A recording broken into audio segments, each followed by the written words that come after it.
We need to refine, but why? What should we refine? How should we refine it?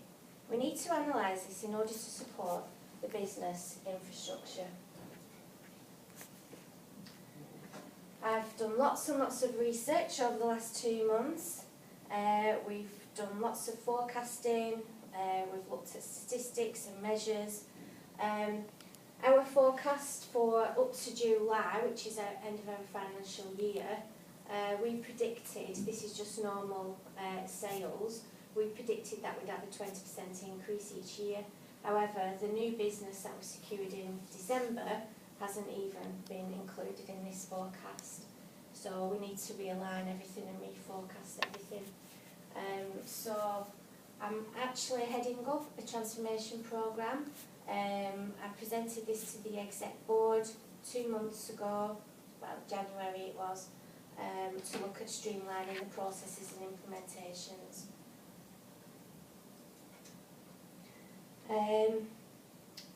We've really identified the core areas which need immediate focus.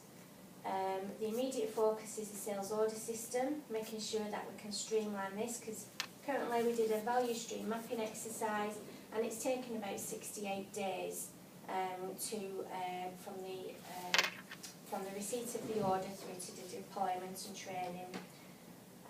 We need to use tools and audits to ensure all changes documented, checked and tested. When I started looking at quantitative research, I decided to pick the fishbone diagram, even though I didn't really like it in the class when we looked at it. But I use this diagram in order to pull out all the components. You can't really see here on this presentation, but it's in the additional supporting documentation. This actually frightened me when I started putting everything down.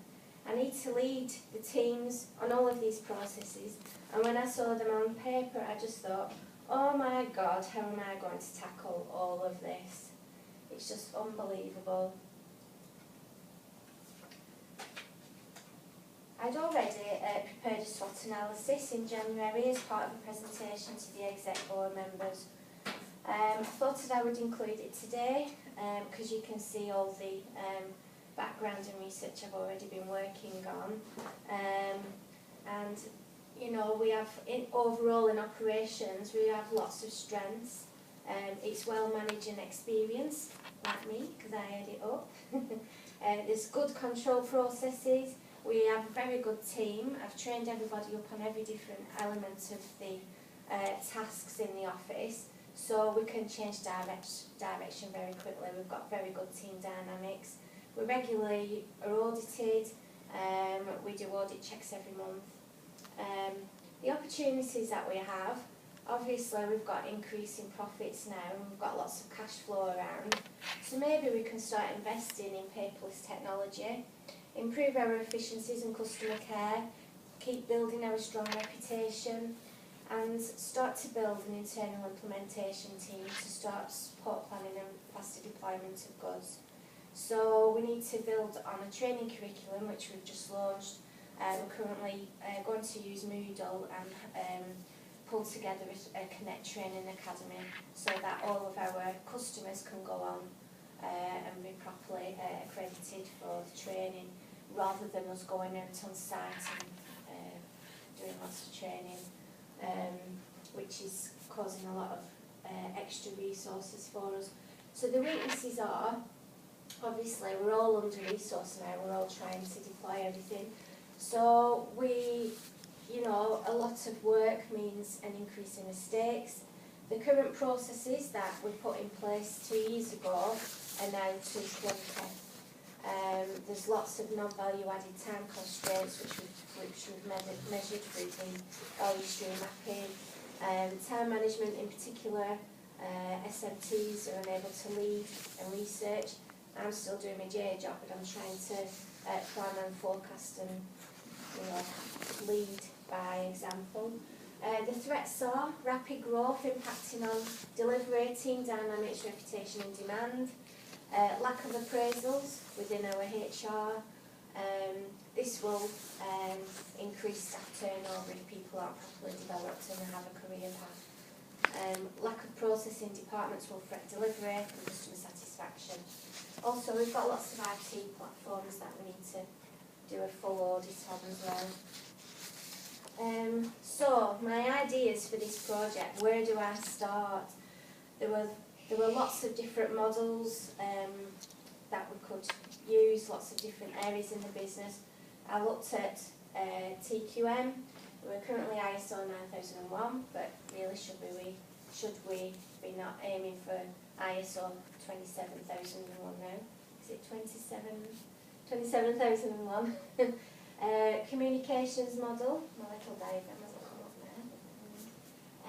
Continuous improvement strategies and change management. So, the TQM SWOT. I looked at it, yeah, we already do a lot of audits and everything, and we're quite good at it. I've currently promoted one of the administrators to an office manager. She's now going to start taking on the ISO and a lot of the other tasks that I've been managing. Our weaknesses are that we aren't 27001. However, we're looking at securing, we're looking at recruiting an IT business manager to roll this out. Threats is time, cost, and currently there's only me that's doing the ISO 9001, so I need to share the knowledge across the business. The SWOT for the lean initiatives and improvements. Well, I've got over 25 years lean process knowledge already. I've worked in manufacturing, aerospace and automotive industries. I've just got everybody signed up to do the yellow belts in Six Sigma. So we're starting on building that now. Weaknesses, the knowledge is just in one place, it's in my head, and the time's to implement it. The opportunities now are for staff to add training to their CVs and their experience and skills. So if I get them on all these lean initiative courses, start them understanding how to do things more cost effectively and streamlined. But the threats are time to implement, buy-in from the teams, lots of people don't like these new initiatives, and time to conduct regular audits and keep them on track. Communications, I've just promoted one of the sales administrators to sales and marketing executive now, so I'm going to look at building communication in her job description. The weaknesses is she hasn't got knowledge, she hasn't got the theory and knowledge, so we've recruited her on a marketing course at Preston. Current communications are very weak. For example, we're talking about team dynamics and restructuring and changing people's roles, and we're privy to that discussions in a management meeting and thought the person knew and went back out into the office and said, oh, you're going to be joining marketing. There's lots of these things going on. Different senior managers are having talks with other people, the staff, and other people are overhearing it. So we need to make sure that there's one method of communication and one channel so people interpret it and receive the messages properly. So there are opportunities to build up knowledge and increase morale across the departments. I think communication is a key for that. To become more structured and trustworthy as a management team as well, and to lead by example. Obviously we've got a lot of junior prodigies in the business, and we want to set a standard so they follow in our footsteps. So let's have a look at change management. Now, I've been researching change management. I have a graduate working with me, and we're encouraging him to do a lot of looking at how change works in the business and things. We've also appointed an external consultant who's very well thought of in the industry, and he's working with us on changing the business. And we've just recruited an implementations manager. So the weaknesses is resource, knowledge and readiness, because these things take time in educating the people that we have. And the opportunities are, now we've got this external consultant, is learn from him, learn from the changes taking place. We've won this new deal in Holland. let's see how this works, take us to globalisation and see how the business works with overseas, and there's lots of things to learn. So I've used lots of concepts such as change management. I've studied the Kurt-Lewin's theory, which is also in my assignment, and lots of other theories. I've also done a force field analysis, and there's lots of other things that you'll find in my pack. I think instrumental in implementing such a large change, as I've said earlier, Six Sigma, Kanban processes, all these theories that I'm going to install and implement into the business should support us with the transformation. So I decided to consider the comms module. My project will be embedded into the communications model, into the business. This will support all the changes, growth, activity, and also support our employees during this transitional period. The benefits and drawbacks of this. So we need to communicate our principles into our new culture. Currently we're too busy of getting the job done. We don't actually think to send messages or information across teams. This is causing rumours and tension amongst our staff. Also, as we're treading into new waters, we need to communicate our strategies and growth plans across the business. So there's just some objectives here and some drawbacks to this. So the project approach. I'm currently Prince 2 qualified project manager, and we follow this methodology in our business. All of our external projects are managed in this methodology. So every project we prepare a PID and define in the PID the scope and the delivery of the project. So I've broken it down into different stages. So stage 1 is preparation of everything, looking at all the benefits and what we'll be able to deliver. Define what communication we need. Joe, my sales and marketing executive, is currently doing surveys at the moment. We did a few surveys last week, which I've also put in the results in the pack.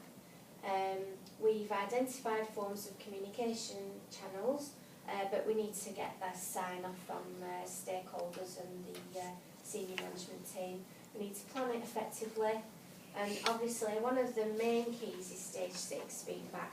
We need to make sure that we're communicating the right messages and they're being intercepted appropriately, and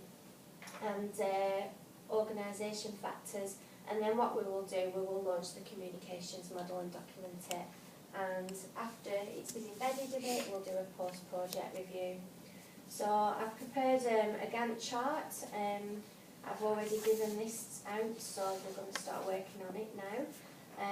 So I've already prepared the PID, which is in the pack.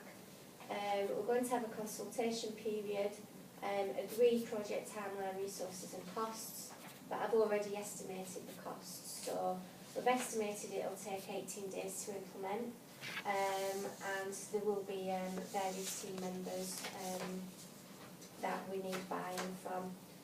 So this is the actions really in the Gantt chart to support it, and the project costs, what it will actually cost the business.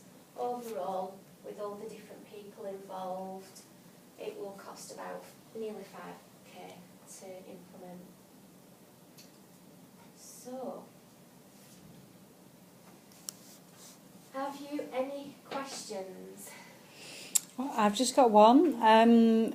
So when your communication project is completed, how will you know it's been a success? Well, we'll have regular focus groups with different teams, and just make sure that they feed back to us, and maybe do some analysis on what things we communicate out to them, how they interpreted it. So we'll probably do some surveys and say, you were communicated on the strategy of the business. How did you receive that? and start to build that type of lessons learned and